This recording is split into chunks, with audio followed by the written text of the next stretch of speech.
few weeks now since we left Morocco, but we are still straight up missing it. So while we're back in the UK catching up with friends and family and working our way through what feels like a massive mundane life admin to-do list, we thought we would take the opportunity to sit down and reminisce about all the things we loved about Morocco and a couple of things that we didn't like so much because, you know, balance. Now, if you haven't watched our Morocco series, then go back and watch it now, because we have spent the last 3 months travelling around this magnificent country, packing in as much adventure, culture and delicious food as humanly possible. For us, Morocco has been the best country that we have ever been to in our camper van, and we would urge anyone who is on the fence about doing it to just jump in with both feet and give it a go. We were really apprehensive before we went, but by the end, we really didn't want to leave. And I honestly think that if we didn't have prior commitments that we had to be back in the UK for, that we'd probably still be there now. Anyway, without further ado, let's get on with the 10 things that we absolutely loved about Morocco.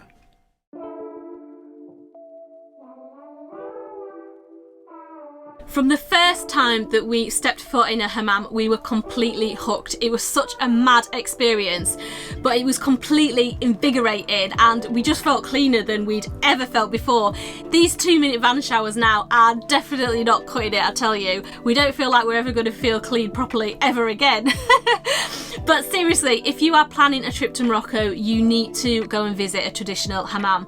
Now, they have them in all the hotels and kind of luxury spa kind of ones, but we think the best experiences to be had are at the local hammams. That's where we would recommend going. That's where we went. And there's just something completely freeing about being naked in a room full of complete strangers and just no one giving a damn about your insecurities or your wobbly bits or anything like that.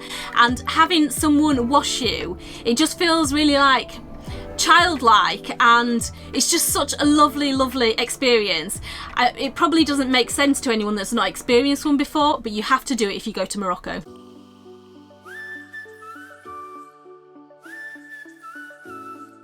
When we first arrived in Morocco, we made a beeline straight for the coast and we hugged it all the way down the west and stayed in some of the most incredible park-ups we've ever experienced. Just night after night having the beach as a view from the van doorway. It was incredible. I mean, we knew that Morocco had great beaches, but we didn't know how great they were going to be until we experienced them. And I think if we come back to Morocco again in the future, which I'm hoping we do, we get to experience some more of them and maybe stay in the in-between places that we didn't get a chance to. I would love to do some surfing next time we come back because I was quite jealous of people out there on the waves. It's a really good place for beginners to learn. I've only done a couple of surf lessons, so I think that would be a really cool experience. And also to go a bit further down. So we only got down as far as Sidi Ifni, but we heard some really good things about Dakhla, so it would be really good to get down that way too.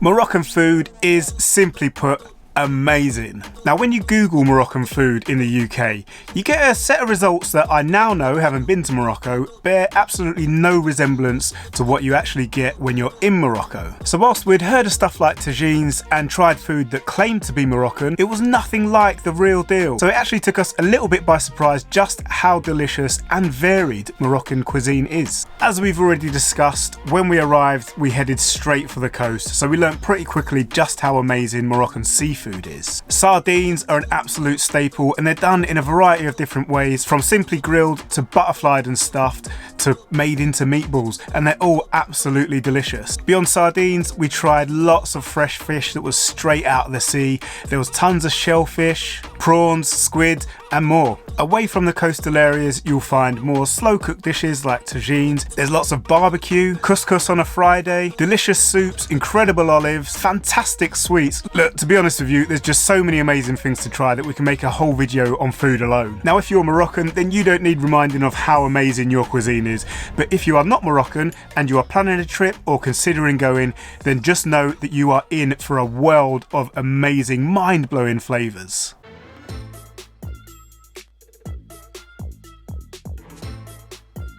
Now this one is kind of van life focused because we've had loads of messages from you guys out there to say that you're interested in coming to Morocco in a van, but you're a little bit worried about how it might actually be. We can sum it up in pretty much one word, and that is phenomenal. We've been to lots of countries that are really good for van life, like France and Spain, where they've got really good setups. However, Morocco is literally on a different level, and that is for a number of reasons. But one of the main reasons is security. Many places that you park, whether that's during the day when you're visiting attractions or at night when you're not in a campsite, actually have a guard who stays there and looks after the vehicles, so you can have complete peace of mind that your camper van and everything inside it is going to be completely safe. Now, we have heard quite a few people complaining about having to pay for this, but we saw it as a win-win situation because we got complete peace of mind that our van was going to be safe, and also it allowed us to put a little bit of money back into the local economy, which is always a good thing.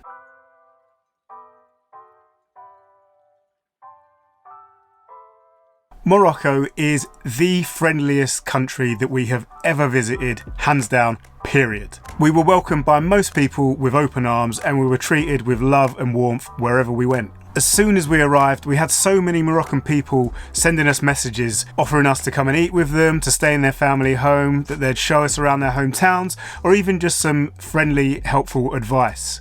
And at times, it got a little bit overwhelming. But it wasn't just online either. We experienced this generosity and friendliness on a daily basis from virtually everybody that we met, from market sellers to random people on the streets. Culturally, it is just completely different to what we're used to, and it's one of the main reasons why we really fell in love with Morocco.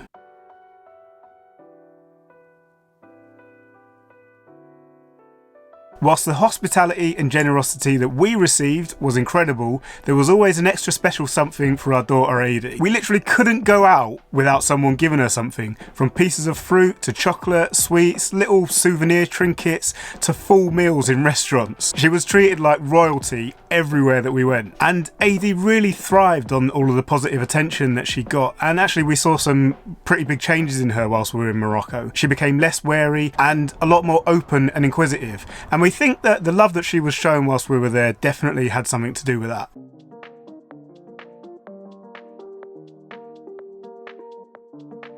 The weather while we were in Morocco was absolutely perfect for us, and I think if you are planning a trip there, a really good time to go is over the European winter. This is going to probably sound a little bit smug, but there's something extra gratifying about your people back home having their big winter coats on and the hats and the scarves, and you're just there chilling out in the sunshine in the shorts, enjoying yourself.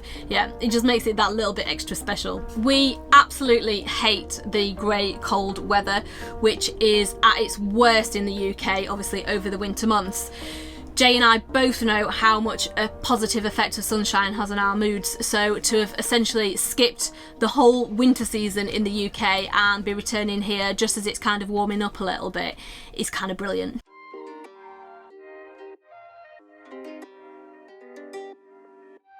From glorious golden sand beaches to spectacular snow-capped mountains, dry desertscapes and vast forests and everything in between, Morocco's diversity in its landscapes is really hard to beat. Now, Morocco is very famous for being home to a large swathe of the Sahara, and that alone draws tons and tons of visitors each year, and it's little wonder because it is absolutely unbelievable. However, there is so much more to Morocco's landscapes than just desert. The coastline is packed with gorgeous beaches, cute fishing towns, and awesome surfing spots. There are vast mountain ranges in the Atlas, the Anti-Atlas, and the Rif, which are capped in snow for most of the year. There are forests packed with wildlife, lush green river basins, surreal boulder-filled plains. Basically, you name it, they have it here in Morocco. And not only that, but you can get between them in a matter of only hours. So you could be surfing some of the continent's best spots in the morning and skiing in pristine snow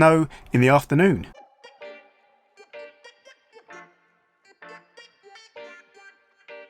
Something synonymous with Morocco are the Medinas. Now, these are essentially the centre of life of the towns and cities all up and down the country. We absolutely loved spending time in them, and if you've not heard of them before, they're basically like the oldest parts of any town or city. They tend to be walled, so they have these big high walls around them, and inside you'll find quite a few historical sites normally, but the main thing that we were always there for are the sprawling markets, because they are just fascinating, and generally just the beating heart of the city is where all the action happens. Of course, they vary in size from place to place. Some of them are absolutely massive, and then some of them are quite small, and also the look of them can vary, because in quite touristy cities a lot of the buildings have been done up and painted, and then in some of the more local places they're kind of as they were like hundreds of years ago, and things are a bit more crumbling, and they just have a general different feel about them. But regardless of size and kind of the quality of the buildings, they are just absolutely fascinating. Each one kind of has their own personality, and it's really fascinating to travel around the country and just experience the different ones and compare them to each other.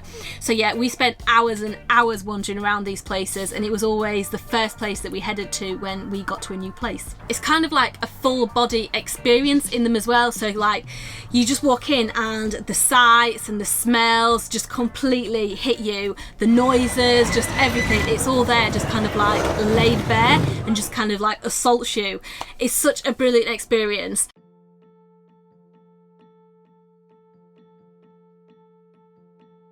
Although neither of us are religious, there's something that we found really comforting and calming about hearing the call to prayer ring out around the towns and cities multiple times a day.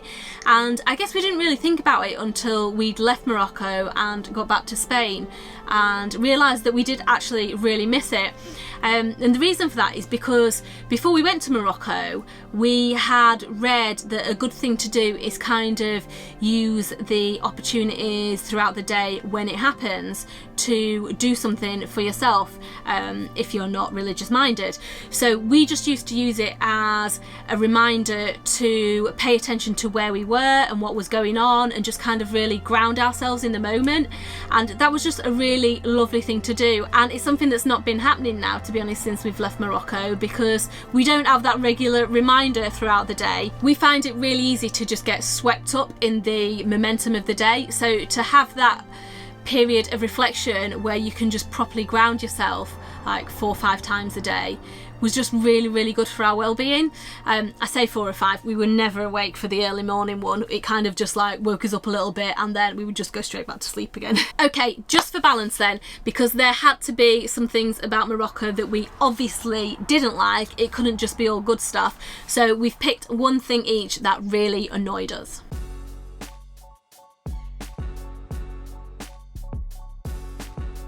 Overall, we had an amazing time in Marrakesh. We had so much fun. We really, really enjoyed it. But there was one thing that I could not get on board with, and that is the exploitation of animals in Jemaa el Fna Square, in particular the monkeys. So if you've not been there before, there's basically guys that have these monkeys with chains on them, essentially. So they'll have a collar around their neck and then a lead or a chain. And they have them dressed up in anything from like football kits to ballerina outfits with nappies on and all kinds of ridiculous stuff. And the deal is that as tourists you pay for a photograph with these animals. And the thing that compounded my feelings about that was when we went to Ifrane National Park and we saw these exact same monkeys, the Barbary macaques, in the wild there. And they're actually an endangered species, and it's quite obvious where people are getting these monkeys from, just plucking them out of the wild. It's just really wrong in my opinion, and you can quite obviously see how distressed the animals are. Like they're being yonked around and like plonked on tourists, and they're just treated like really not very nice, and that's in public as well. So I dread to think how they're treated in private. They're just there basically to make money from, and yeah, it left me with quite a bad feeling about that aspect of Marrakesh. Just not cool.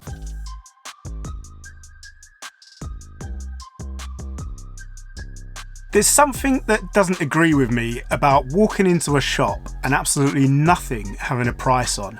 And I think that it's probably to do with the fact that in England, where I'm from, pretty much everything in every single shop that you go into has a price tag on it. And if you do happen to find somewhere that doesn't have price tags, then it's probably a very expensive place and not the kind of place that me and Sarah belong in. So I think just from that point of view, it immediately makes me feel uneasy and a little bit guarded. That said, I really don't mind the culture of haggling. I actually quite enjoy it. I don't mind doing it, and it's something that I completely can get along with. However, there are certain things that I'd just be a lot happier knowing upfront exactly what I'm going to be paying for it, or at least the ballpark range that's expected. And so here's the thing, the majority of shops in Morocco that we went into have absolutely no prices whatsoever. So whilst it's a pretty minor complaint, and it's something that obviously, you know, we got used to towards the end of the trip, I have to admit, in general, it is really not something that I love. So there you have it, our most loved and our most hated things about Morocco. Let us know in the comments if you have any that you agree with or disagree with, and let us know as well if you've got any of your own to add. Don't forget to hit that thumbs up button if you enjoyed this video, and if you're new around here, then why not consider subscribing? It's absolutely free, just hit that subscribe button, and don't forget to hit the bell button as well whilst you're there so you get notified every time we post a new video. Catch you next time.